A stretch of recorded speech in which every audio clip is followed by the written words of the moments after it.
Hey guys, welcome to another edition of Pike 100 Limited.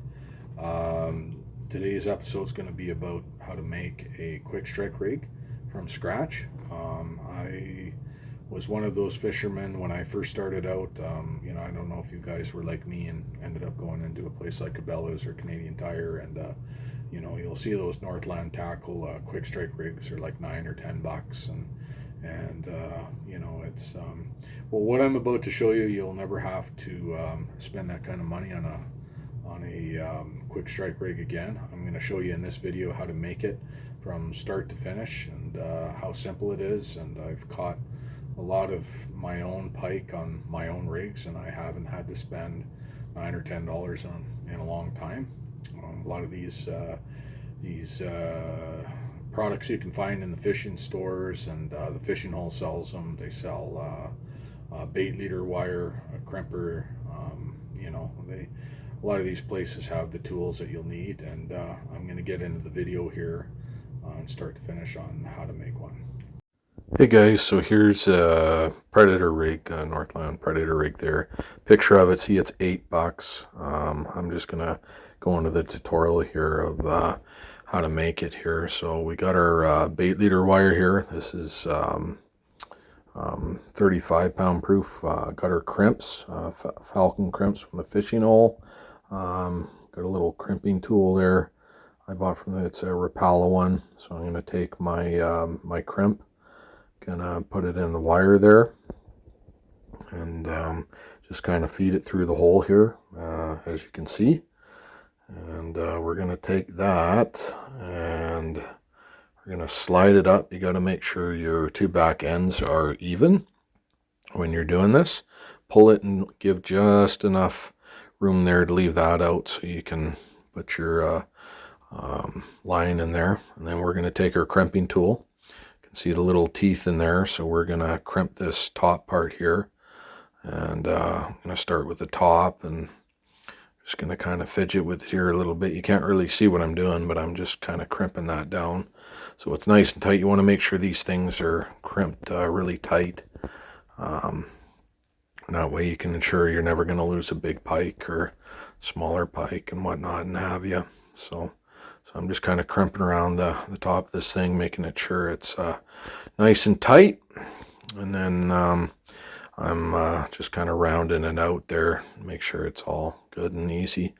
So, and then after we're done that, so that's, sorry about the view there, but that's kind of what that looks like. So after we're done that, we will take our bead. You can buy these at the fishing hole. They sell them in little bags, or like a couple bucks or whatever. You're going to take your two ends of the strike rig there, and you're going to feed them through the top of this thing, the little green thing there. So just I'm going to kind of take it and kind of fast forward it there. But yeah, now that's on there. So now we're going to take our other crimp ring, and we're going to feed the other two ends of the quick strike rig through the end of that.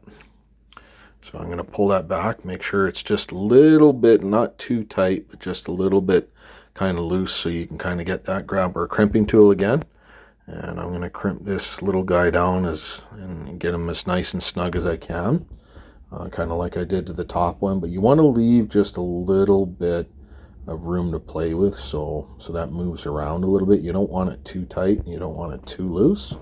So I'm just going to kind of take this and make sure it's nice and tight on there. So I'm just kind of rounding it out, kind of like I did on the top one. You can't really see the top, but when you're playing with one of these crimping tools, you'll notice that these things have to be really rounded down in order. So when a pike does that, get that in his mouth, it's not going to end up going anywhere. So yeah, so I'm just going to finish doing that, and then that's done. So that's what the top part looks like.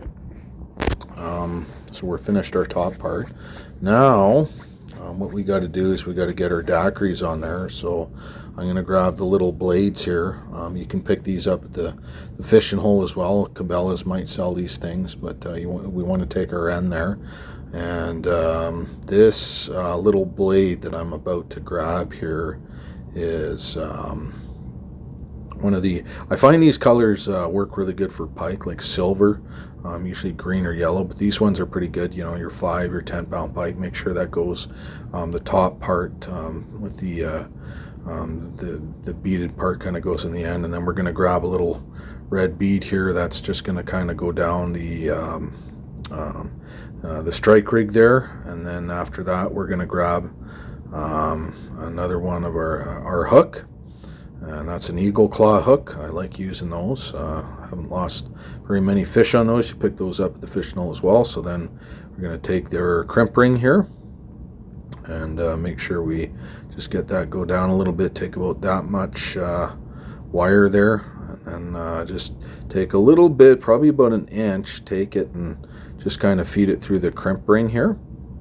And we're going to kind of take it, and we're going to kind of move it through there. Just leave a little bit to come out, like you can kind of notice there's not too much coming out. And then just pull that tight, not too tight, because you want that hook to be able to move around a little bit for when the smelt's kind of sitting there and the pike is playing with it and playing within its mouth. You want to have about that much clearance. So then we're going to take our crimpers, and then we're going to crimp this little guy here, and I'm going to round it out so it's nice and tight. But yeah, you probably want to leave just a little bit of room for that hook to play with when you're sticking your smelt on there. You definitely don't want your hook too tight, and you don't want it too loose either. So I'm just going to kind of round this out to make sure that it's not going to go anywhere, that it's nice and tight there. So I'm just kind of rounding out the top there. Sorry about the view on the top there. I was filming, I was trying to get it as center as possible. So that's kind of what that looks like. And now we're going to do the same thing we did on our other one. We're going to grab our blade here, and we're going to take that, and the front part with the little part has to be facing up. So you can kind of notice how they're supposed to go like that. And then we're going to grab our bead, and then that's going to go on the top there. We're going to slide that down just so it's kind of on top there. And then we're going to grab our hook, eagle claw hook, and we're going to grab our crimp there. So we're going to feed it through the crimp, and we're going to stick our hook in there. And then so same thing as before, just kind of put a little bit through, not too much, just leave a little bit come out, and then just have a little bit on the side there, and then you'll be able to pull that nice and snug, and it's not going to go anywhere. The wire will be nice and tight, so you probably want to leave about that much room to play with. That's a little tight, but that should be okay. That should be okay. So I'm going to crimp it now. I'm going to kind of round it out, and then we're just about finished here. But always make sure that when you're buying one of these little crimp tools that you do a good job on getting those things rounded, so the wire doesn't go anywhere, it doesn't break. But usually it's pretty solid. I haven't lost any fishes yet on some of my home ring rigs. I had one of them that did break on me, but that was because of a kind of a poor crimp job there. So as you can see, I'm just kind of playing with it. I'm so focusing on not too much on the camera angle there. So that's what that's going to look like. So now we're finished. I'm just kind of adjusting the camera angle here so you guys can have a look at it. So there you go. That is our fully made quick strike rig. Costed less than the $8 or $10 in those pictures that I advertised there. If you guys like this crimp ring, give it a thumbs up. And yeah, it was fun. So that's kind of what it looks like. This is kind of a typical rig for, like my 5 to 10 pound pike. I make bigger ones when I'm going after ones in that 10 to 20 pound range and stuff like that. So hope you guys enjoyed that. Thanks. Hey guys, hope you enjoyed that video.